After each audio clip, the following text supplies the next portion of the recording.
Jack, Islam has laughed off the role of Volk and Craig Jones in your camp. How important was having Volk and Craig in the team, and is he underestimating your wrestling? Yeah, it's good to have two Australians. I'm going to bring this belt back home to Australia, no doubt. And yeah, two legends of martial arts in Australia. We'll see how it goes. Jack Della Maddalena has no personality. He has no Instagram followers, and he sells no pay-per-views. That's a fact. That is the reality of the situation. And hopefully, Islam Makhachev, who I believe is one of the biggest stars in the UFC right now, if not the biggest star in the UFC right now, can save us from this disastrous welterweight champion. Trade him to PFL. Trade JDM to PFL. Get rid of him. No personality. No Instagram followers. Doesn't have a catchy fucking nickname.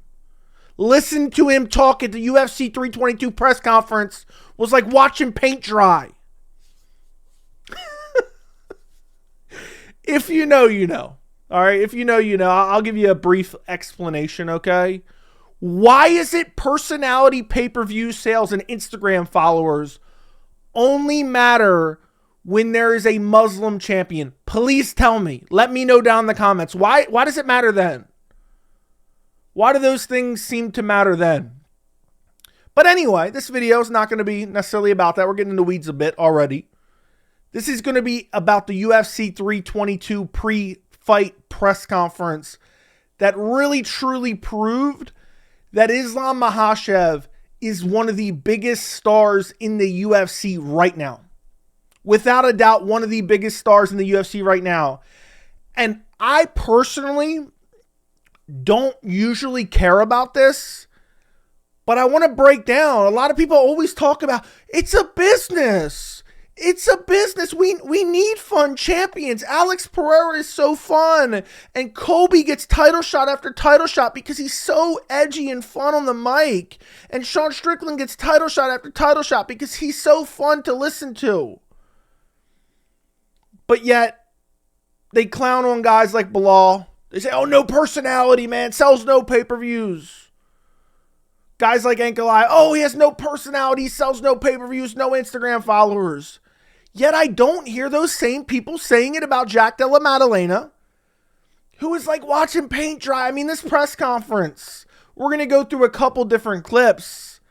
But man, for Jack Della Maddalena, it was like watching paint dry. I mean, I'll just skip ahead and I'll show you another clip of JDM talking. Let's listen to how entertaining this guy is, okay? Islam do for your legacy, especially so early into your reign as welterweight champ? Yeah, obviously Islam's a legend. Big win over him would be a big name on the resume, and it would definitely put me up there on the pound-for-pound list. Thank you. Yeah, that was, man, I'm so entertained right there. I'm so fucking entertained. I got to listen to that again. I can't wait to watch it. Okay. All right, let me stop. Let me stop before people who may be just tuning into this channel don't get the joke. I don't actually care about JDM's personality. I don't necessarily care about JDM's star power or his pay-per-view drawing ability because the UFC doesn't cut me a fucking check. They don't cut me a check based on pay-per-view sales. That's not the way it works. But I do want to break down how this press conference truly showed the people who desperately care about the UFC as a business and the UFC's pocketbooks and the UFC's ability to build stars and the UFC's ability to draw ratings and sell pay-per-views. If you're one of those people that harp on that all the time, you should be desperately hoping that Islam Makhachev wins the welterweight title at UFC 322. Because this press conference, it was basically Islam getting a massive ovation from the crowd and showing how big of a star Islam is in the sport. And he had a couple fun moments. There was no real trash talk at this press conference. Dana White did guarantee, in a weird way, or assure, a title shot for the next welterweight challenger. We're going to get to that in a second as well. Dana White showed how checked out he is. I think there was a plant in the audience as well But before we get into any of that, okay, we're going to check out those clips. We're going to listen to the clips of Islam kind of being funny on the mic and the crowd going wild for him. But let's talk about the rest of them. Let's talk about Weili Zhang, Valentina Shevchenko, Sean Brady, Michael Morales, Benoit Saint-Denis, Beneil Dariush, Leon Edwards, Carlos Prates. I have a couple notes here, but honestly, there was really nothing. Even JDM, there was nothing. They're like, JDM, what do you think? Do you think Islam's a real welterweight? And he's like, I'm in it for the hard challenges, man. It's a big challenge. It's going to be my time. And he was asked about the frosty reception, whatever the fuck that means. Which I guess means not a good reception because JDM got booed out of the fucking arena. Which is crazy, man. I knew Islam was one of the biggest stars in the UFC. I didn't know it was this big. And Dana White, I felt, kind of downplayed it in the interview afterwards, which we're going to check out in this video as well. Valentina Shevchenko was asked about fighting in Peru. Michael Morales got a couple questions about the Ecuadorian fans. Brady got asked a couple questions about the Philly fan, or literally one question. I honestly couldn't tell you. I couldn't tell you. There was a question about Leon Edwards. You know, Prates says you're overrated. And there was some talk about Prates getting a fucking title shot. What are these guys talking about? And he's like, yeah, it would be an honor to fight Islam. That'd be great for my legacy. Dude, you got mauled by Ian Machado Gary. Who are you talking about right now? So they're really, honestly, amongst all the other fighters, there was nothing. There was nothing. I'm going to show you basically all the notable moments. And there was a one plant in the audience as well. And then also we're going to talk about something Ariel posted afterwards, which we're going to break down. And some other narratives I want to get to. So let's start with, let's see, where do I want to start? I didn't organize this well, boys. I did not. It's a fly-by-night fucking video here, okay? By the way, guys, if you enjoy these videos, make sure to like the video. Make sure to subscribe to the channel. Make sure to turn on notifications. I'll be live on Saturday night. Let's go with Dana White being checked out, okay? I have a list of timestamps here where I want to start. Let's go with Dana White being completely checked out. All he does is think about power slap and the next UFC grift. Whether it's like license plate, UFC license plate covers, or it's fucking pizza, or trading cards, or whatever the hell they're hawking every other press conference. That's what Dana's thinking about, power slap nowadays. The next sponsor, Poly Market, whatever it may be. But he doesn't care about what's actually going on at the presser. Let me just show you a clip proving that. Of flyweight division. Similar question for Dana White. Dana, straight ahead. A lot of fans seem to think this could... Question for Dana White. Dana White straight ahead. He's daydreaming about power slap or power slapping his wife. I don't know which one. Determine the greatest female fighter ever. Do you agree? For Dana. Dana. Hey, what's that? A lot of fans think the co-main event could determine the greatest female... A lot of fans. He had no idea. The dude said his name 3 or 4 times. And this is Dana's response. He's thinking about his next grift. Okay? That's what he's thinking about there. Okay? Let's jump ahead here. I'm going to show you something else. Is the winner of Sean Brady versus Michael Morales. Michael Morales showing up in this pink coat, which honestly has me laughing. Dude's got earrings in the pink coat. I know a lot of MMA fans don't like. They definitely threw out some homophobic slurs. They're like, "Oh man, Michael Morales, man, he's definitely gay, bro. Pink coat." Anyway, Dana was asked about could the winner of Morales versus Brady get the next welterweight title shot. Let's listen to what Dana has to say. Man, this dude's a fucking promoter. Said, yeah, Michael Morales, man, he's ranked number 8. He's undefeated. He's a savage. He's taking on Sean Brady, who's on a crazy win streak, who's looked incredible lately. One of these guys gets a big win on Saturday night. Most likely they'll be fighting for the title next. That's definitely what Dana's going to say, right? There's no way he's completely checked out, right? It goes. I'll be ready for this one. This one is for Dana. Dana, the winner between Brady and Michael does get the title shot fight? Sure. Sure. And also, if you weren't listening to the crowd there, oil them up, oil them up, oil them up is what they're chanting, by the way. The crowd was actually crazy for this presser where there was no actual, like, real trash talk or anything, to be quite honest. There really wasn't any of that. Now, before we get to the Islam portion of this video, let's check out not an industry plant. This is just straight up a plant. Dana White's been pushing. He's been hawking his UFC pizza. I mean, can we get any lower nowadays? UFC pizza. I know people are probably going to be down in the comment sections like, Joey, you're the target demographic for this pizza, all right? But that's just simply not the case. Literally, listen to this. Somebody slapped this media member, okay? Not really, not actually, okay? Just allegedly. Listen. Go ahead, sir. Dana, this one's for you. I was just at the Prince Street Pizza and had your pizza. After everybody finishes their fight this Saturday, will you be giving out pizzas to all the fight card up here? Sure. Why not? Yeah. JDM look excited about that. JDM look excited about that free pizza, okay? But he said, sure again. And then he's like, you know what? I've given away too much free stuff. Let me get out of here. Hey, New York, you're always fun. We're going to rip this stuff out of here and do some face-offs. New York, I'm out of here. I'm not giving any more free stuff. Next thing you know, people are going to be asking about bonuses. And I'm not falling for that one again. Okay. I'm definitely not falling for that one again. All right, let's get to the Islam portion, okay, before I make this video too long, because we have a couple clips to listen to about Islam, and we're going to talk about his star power. We have a lot more to go through even after these clips. So let's listen. The crowd, this is early in the press conference. JDM was asked, how does it feel to be fighting Islam? I think he was asked, how does it feel to be, representing Australia, man? Yeah, but we're going to listen to the first clip of Islam being asked the question right after JDM is booed out of the arena. Question for Islam.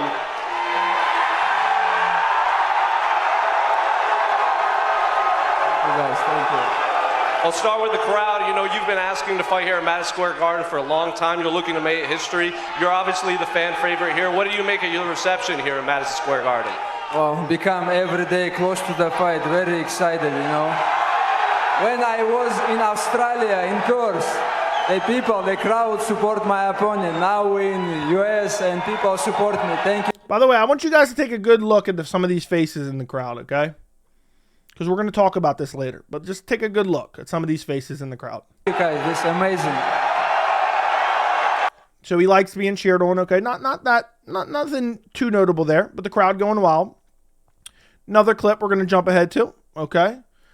Is Islam talking again? Asked another question. I forgot exactly what he was asked here. It was something along the lines of, how does it feel that you don't have the lightweight title? How will it feel to win the second title? I don't remember the exact way they phrased it, but you'll understand basically the premise of the question with the answer here. And I thought this was interesting because the UFC has kind of basically made a rule. If you want to go for a second belt, you have to drop your original title. Yeah. I feel I'm still champion, man. I don't lose my belt to anyone, and I just coming to get second one.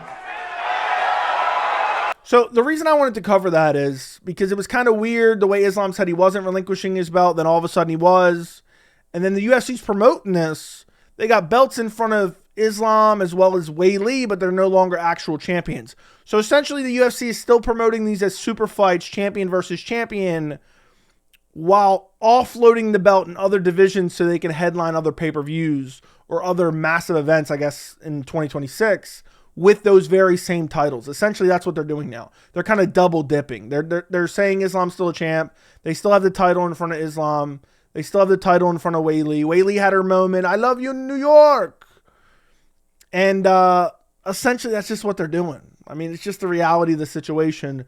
They just want to free up the titles to be able to headline other events with those very same titles. So that's kind of what they're doing. But Islam, you can tell Islam isn't happy that he had to relinquish his lightweight title. Next clip we're going to check out is Islam being asked about the crowd again, about being a fan favorite. I don't know why I'm butchering the way I'm saying things. But listen to this. This is the first time in the United States that you're actually not being booed, but instead everybody's rooting for you. First of all, are you surprised with such a reception? And second of all, do you think it's because they finally understand how great you are? They know your greatness. I want you to take a good look at this crowd, okay? We're going to come back to this later. Take a good look. Thank you, Olof. Thank you everybody who coming today, and really happy to fight in biggest arena in the world. And when the whole crowd support you, is the biggest day in my life. Thank you. So as you can see, the crowd is going wild for Islam. I know I'm harping on that, but we're going to get to something in a minute, okay? Next clip I'm going to show you. There's another star in the making. There's a star in the making. It's actually the very next question. I don't even have to skip ahead. He's asked about his teammate, Chanko/John Pork. Okay? И продолжая тему народной любви, незадолго до начала пресс-конференции, когда Чанко зашел в зал, вся арена сошла с ума. Они минуты две скандировали «Чанко, Чанко». Hey, Chanko. Guys, he like more Chanko, not John Pork. He like Chanko. Call him Chanko. Ислам, как ты думаешь, этот парень готов занять твое место в легком весе? Я думаю, он уже почти рядом. Спину дышит. Так что очень хороший боец, который на протяжении моей карьеры помогает мне на всех лагерях и тренируется с лучшими. Right before you got in, right before the press conference started, when Chanko walked in, this place absolutely lost its mind. Do you think that he's finally ready to take the place of a king of a lightweight division? And the answer is absolutely. He's a great fighter. He's a great guy. Please call him Chanko, not John Pork. He doesn't like John Pork. He is the guy who's helped me with all my camps recently, so he's going to be a great lightweight. Question for Islam. I mean, do you hear the crowd going crazy? And there's a clip. I mean, have we ever seen this type of fan reaction when discussing a guy coming off Dana White's Contender Series? Listen to this.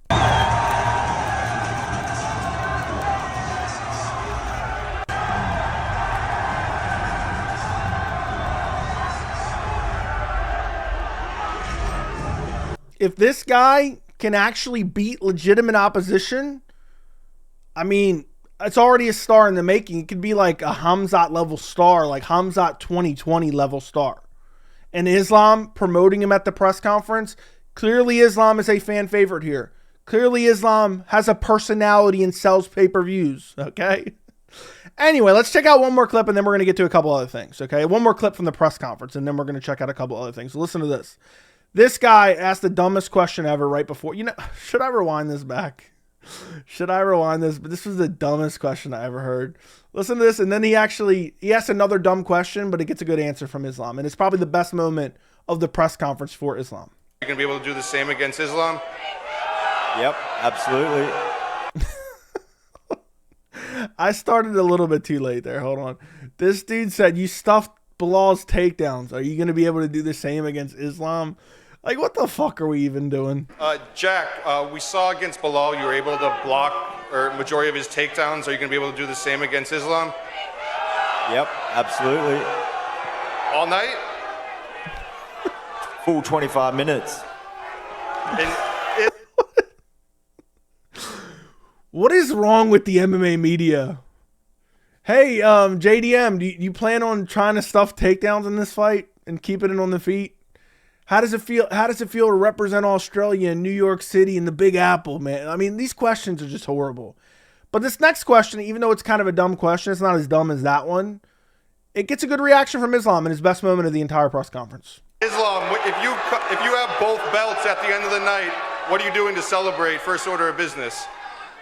What if I have two belts? Если у тебя будет два пояса в конце вечера, что ты делаешь, чтобы отпраздновать это? Wow. Maybe all of you guys can come to Dagestan and we celebrate together. For 2-3 years. And he slips the 2-3 years in there. As you guys know, send him to Dagestan 2-3 years and forget, which is stuck for now. How long? I mean, that joke he made in a DC interview a while ago, talking about DC sending his kids to Dagestan to learn to wrestle. Slip that into a press conference. And I know none of these moments are anything like insane or groundbreaking or particularly like crazy interesting. But this just truly shows what I've been saying for a while. Islam Makhachev is one of the biggest stars, if not the biggest star in the UFC right now. And it's not just Muslim fans. Dana White tries to kind of say, oh, it's just Muslim fans, lots of Muslim fans, Muslim country. And I feel like a lot of people, particularly the anti-Dagestani, particularly the anti-Muslim kind of community that rears its ugly head every time a guy like Islam fights, they act as if, yeah, that guy doesn't really have any star. It's just the Muslims like him, man. They go to Abu Dhabi and get robberies, even though Islam went to Australia and beat Volk on his home turf, okay? And they act as if the only portion of their fan base is the Middle Eastern fan base. And then we see a guy like Islam show up to New York and get this crazy type of ovation. Not that there isn't Muslims there. I'm sure there is. I'm sure there's plenty of them. But not every person in that crowd, at least visually, I mean, you can't diagnose someone of a religion 100% just off sight. But it's not like everyone in that crowd is like clearly, obviously Muslim. And Dana White tries to act like that in a little bit. But this press conference really showed that Islam Makhachev must win this fight if you're one of those people that care about the UFC's business model. That if you care about the UFC's pay-per-view sales and ratings, I guess, because next year, at least not in North America, there isn't going to be pay-per-views anymore. Or not in America. I don't know about Canada. But there won't be pay-per-views anymore. Islam has built up his star power, and he's on the verge of becoming one of the GOATs of the sport. I tweeted this out earlier. Let me see if I can pull this up for you guys, because we're going to check out a couple other things as well. I tweeted this out earlier. Islam Makhachev is one of the biggest stars, and there's no denying it after the UFC 322 press conference. GOAT at 155, all-time GOAT potential, massive UFC star, potential double champ, IG followers, and great personality. The Islamophobic fans are seething right now. This pissed a lot of people off. But it's just me rage baiting with facts. That's just the reality of the situation. These people want to act like nobody actually likes a guy like Islam, who they used to call boring. Who people used to call boring, which is craziness. And it's just insane showing the level of support that he got in New York. But of course, we also have to talk about JDM a little bit. All right? All right? Because I'm breaking down this press conference. And the synopsis of this press conference, some of my audience may not even care about this video, because typically this is something I don't really talk about too much unless I'm talking about a press conference. But this press conference really showed to me, it really confirmed to me something I already knew, was that Islam was a massive star in the UFC, but also JDM doesn't have any star power at all, which a lot of people like to talk about. So we're really breaking it down. I mean, I tweeted this out yesterday. Holy shit, JDM has literally negative star power to go along with his no personality and no IG followers. That is satirical. When I've said that in this video, just so you guys know, that is satirical. It's true, but I don't actually care about it. There isn't a single person in the extremely crowded Times Square that even recognizes him. Hopefully Islam saves the welterweight division. Yeah, Dean Thomas is awfully quiet. He's not saying Islam needs to save the division from JDM, right? That's not being said, but I'll show you guys the clip.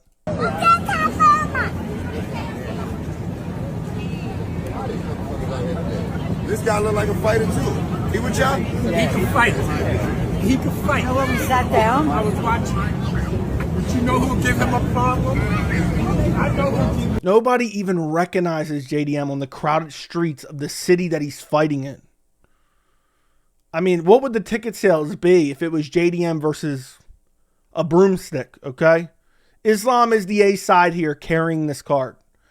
And this press conference really cemented it, that he is one of the most undeniable stars in the UFC. I'm not saying he's Conor McGregor. I'm not saying he's selling 1 million pay-per-view buys. But this press conference showed how big of a star he is in the UFC.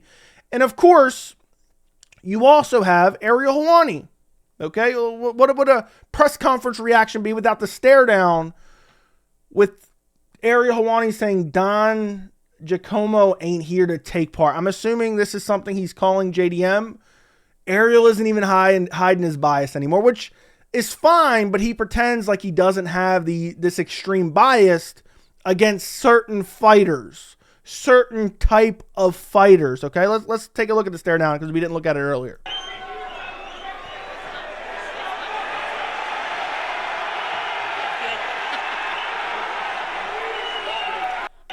The double stare down. They came back for more. Dana White had to come back and break them up. Dana White after the double stare down. Look at that. The double stare down. Look at the double stare down. By the way, JDM, there's a lot of people out there saying, man, Islam looks inbred. These Dagestanis inbred. I don't know, man. I'm seeing some hills out. Let me stop. I actually like JDM. Full disclosure, I actually like JDM. Now, let's end the video on this, okay? Before I give my final thoughts. Hold on. Let's not read that. Let's not read that just yet. Let's listen to what Dana White had to say when asked about JDM getting booed. Jack Della was largely booed every time he spoke. I thought Americans loved an underdog. Were you surprised by that reaction? Yeah, obviously there's a huge Muslim community out here in New York. First off, maybe I'm crazy, but I swear Dana said that with a little bit of disgust. Maybe I'm crazy on that. Maybe I'm overreacting. I don't think Dana is like a lot of the fan base. I think Dana just kind of panders to that fan base a bit, but let's continue. But also, you have to look at the fact that, Islam's looked at as one of the best ever. That's true. He should finally get the respect that he deserves. People question his win over Volkanovski, which he clearly won the first fight, then KO'd him in the second fight. Then they acted like, he ducked Topuria to leave to fight JDM, which is a tougher fight than Topuria at welterweight. And moving up and trying to beat a guy at 170. Islam has done so much. And the whole Dagestan and Habib and, the camp that they have out there. And like I said, a huge Muslim. This is basically like a Muslim country right now.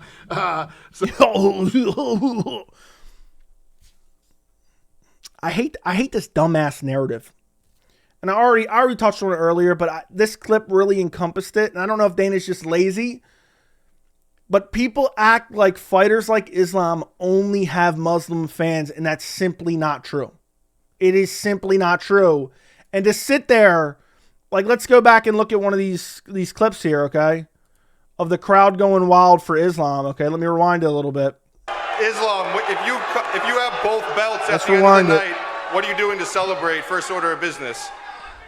What if I have 2 belts? Если у тебя будет 2 пояса в конце вечера, что ты делаешь, чтобы отпраздновать это? Well, maybe all of you guys can come to Dagestan and we celebrate together. We're just going to sit here and act like the majority of these people don't look like just regular old New Yorkers. Okay, not that I'm saying there isn't Muslim New Yorkers, but to act like everyone there is Muslim and that's why he's getting cheered is just crazy to me. He was clearly a massive fan favorite. Sure, were there Muslim fans there, of course, but to just act like that's solely the reason is just absolutely insane to me, and that's exactly what I said here. Dana White says that New York is basically a Muslim country because Islam Makhachev was the fan favorite. How does he not realize Islam is a fan favorite and one of the biggest stars in the UFC regardless of fan religion? Crazy how people have to act like Muslim fighters only have Muslim fans solely based on religion. It's the only way they can reconcile with the fact some Muslim fighters are massive fan favorites and not everyone hates Muslims like them.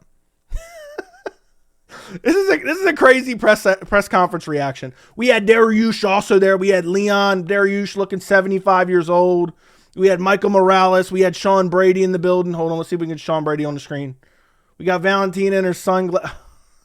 Her lips are always fucking chapped. We got Weili. Oh, we got Weili in the building. So yeah, Islam is actually a surefire UFC star. Him headlining an event at MSG and having this type of fan reaction solely proved that. And I've been saying that for a while. I don't think this is something that just happened overnight. And the last thing I'll say, everyone acts like, man, when they're over in Abu Dhabi, they're not playing with a full deck, man. Islam's going to get the Middle Eastern fight. The Muslim fighter is going to get the decision in the Middle East, even though the commission is flown over from the States usually, or even the UK in some cases. And then the only defense when I call that out, I'm like, wait a second, well, the judges and the refs are from the United States. People say, oh, well, the crowd's influencing it. Are they going to say the same thing about MSG? Is that what's going to happen? Are you going to see guys like Ariel Helwani? They're going to be like, there's a Muslim governor there, man. They rigged it for I can already see it if Islam wins a decision. They'll be like, there's a Muslim governor there. Or mayor. It's a mayor. He rigged it for him. Hell of a press conference, boys. Hell of a press conference. Yeah, I think Islam needs to save the welterweight division. He really does. Islam needs to save the welterweight division from Jack Della Maddalena. For those who don't know, maybe just watching the video for the first time, everything I'm saying is facts, but I'm just kind of using the dumb fan base's own opinion against them, and I'm kind of using it to rage bait them, but I'm also spitting facts here. Islam is what's best for the welterweight division, and it's crazy to see him headlining MSG and having this level of fan reaction and really kind of coming into his own, with his star power, unlike Leon Edwards, unlike JDM, unlike, the rest of this entire press conference. Islam is actually a star, and he is really, really doing the heavy lifting for UFC 322, which I cannot wait for. Like the video, subscribe to the channel. Let me know what you think down in the comments, and I'll see you guys in the next video.